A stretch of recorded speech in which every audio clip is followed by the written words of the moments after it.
السلام عليكم ورحمة الله تعالى وبركاته. ان شاء الله نلقاكم هذا الفيديو في احسن الاحوال وبصحة جيدة. الاقتراح ديال اليوم غنديروا اللحم بالبرقوق اللي كيجي فعلا رائع.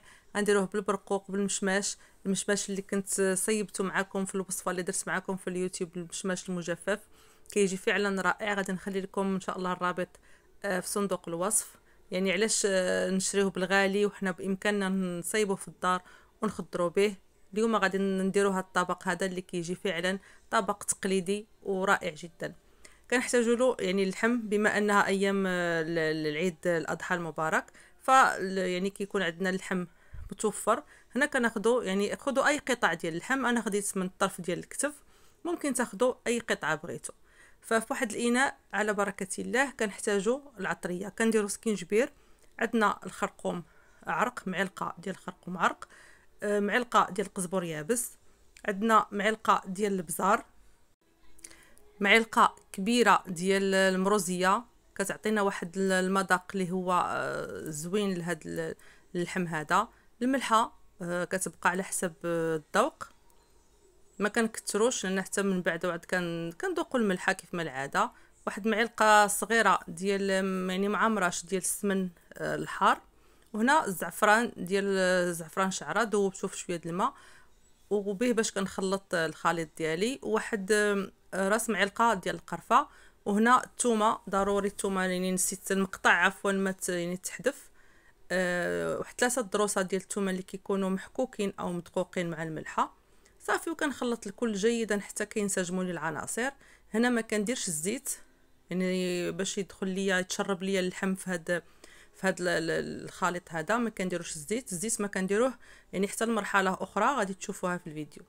صافي كنبدا ندخل ديك العطريه كلها اللحم ديالي يعني بالطريقه المعتاده، وكنخليه يعني هنا كنخليه يعني يبات ليله الا كنت يعني عندي الوقت، كنخليه يبات ليله كامله، اولا كيبان يعني كنخليه مرقد هنا واحد ساعه ولا ساعتين. كنبدا به هو الاول وكنقضي حوايج اخرين، كنوجدوا لي صالات، نوجدوا حوايج اخرين، من بعد كنرجعوا عاد باش كنصبوه يعني على عافيه. كما كتعرفوا عافيه خصها تكون مهيله. صافي هنا كنخليه المده اللي متوفره يعني على حساب نتوما وحساب يعني الوقت اللي عندكم اللي متوفر لكم. هنا في واحد الطنجره كندير البصله، يعني كديروا البصله بواحد الكميه اللي هي مهمه، تقريبا واحد 4 ديال البصلات كبار، وكنحط هذاك الطريفات ديال اللحم ديالي صافي، وكنردهم فوق يعني فوق العافيه. كندير الماء غليان، كنمرقهم بالماء اللي كيكون سخون، يعني الماء ما ديروش الماء بارد يعني باش كتستغلوا غير الوقت وما كتضيعوش الوقت بزاف في الطياب. صافي كنردوها حتى كتغلى، يعني حتى كتغلى لنا هذيك الطنجره مزيان حتى كتغلى، وكاي داك العطريه كلها كتكون تشربات في اللحم. هنا ما كنسدوش عليها، يعني هنا الا بغيتو اللحم يجيكم طايب ويجيكم فتي فكتكون العافيه مهيله وما كنسدوش. يعني ممكن ديروه غير في الطاوه، ماشي ضروري طنجره ديال الضغط. هنا واخا درت في الكوكوت راني ما غادي نسدش عليها، يعني غنخلي الكوكوت على عافيه اللي هي مهيله حتى كيغلى هذاك يعني هذاك المرقه ديالي كتغلى، يعني حتى كنحس بها ان داك اللحم كله تشرب هذيك العطريه. هنا كنضيف الزيت، هنا درت كاس ديال الزيت مخلط ما بين الزيت البلديه والزيت العاديه، ما كانش متوفره يعني زيت العود او زيت البلديه، صافي كديروا غير الزيت العاديه صافي. وكنخليه على عافيه اللي كتكون مهيله. الا بغيتوا اللحم كيجي طايب زوين فتي وكيجي يعني محمر وكما كنقولوا مجمر مزيان. هنا غادي نخضروا بالمشماش المجفف اللي صايبت معكم، وغندير البرقوق. المشماش المجفف راه غادي نخلي لكم الرابط ديالو في صندوق الوصف. كناخذ الكميه اللي عندي ديال المشماش، كنضيف عليها واحد 2 معلقات ديال السكر او غير معلقه ديال السكر لانه هو ديجا كيكون حلو صافي، عويد ديال القرفه، وكنضيف ايضا واحد شويه ديال الزهر. انا عندي الزهر يعني ديك القريعات ديال الزهر مركز، ممكن ديروا ساشي ديال الزهر، واحد شويه ديال الزبده اللي كتكون يعني زبده من نوعيه جيده، وكنخليوه كيغلى غير شويه كيغلى وكيشرب لنا هذاك السيرو اللي درنا ليه صافي، وكنطفيو عليه لان دغيا كيطيب. هنا البرقوق ديالنا غادي نرويوه بالمرقه اللي طبخات اللي غلات. هنا راه مازال اللحم ما طابش، ولكن غير يعني غير كناخذ منه غير واحد شويه ديال المرقه. حاولوا تاخذوا غير المرقه من الفوق بلا ما تاخذوا ديك البصله، واخا في الاخر فاش كطيب راه ما كتجيش باينه.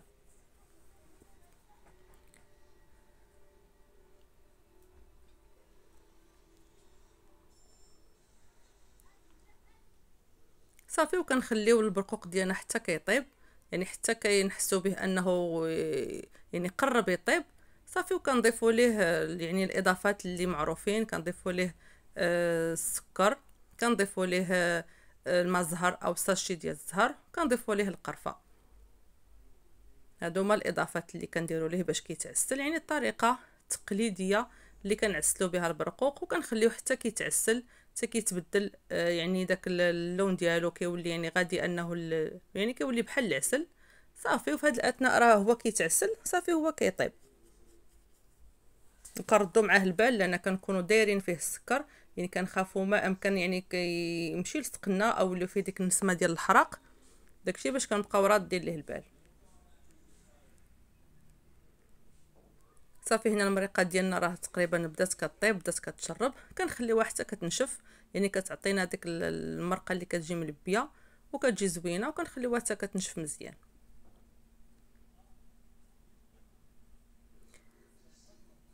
اللحيمات ديالنا هما وجدوا كيجيو صراحه فتيين فاش كنخليهم على نار اللي هي مهيله، فكيطيب لنا اللحم كيولي صراحه زبده، كيجي زوين بزاف.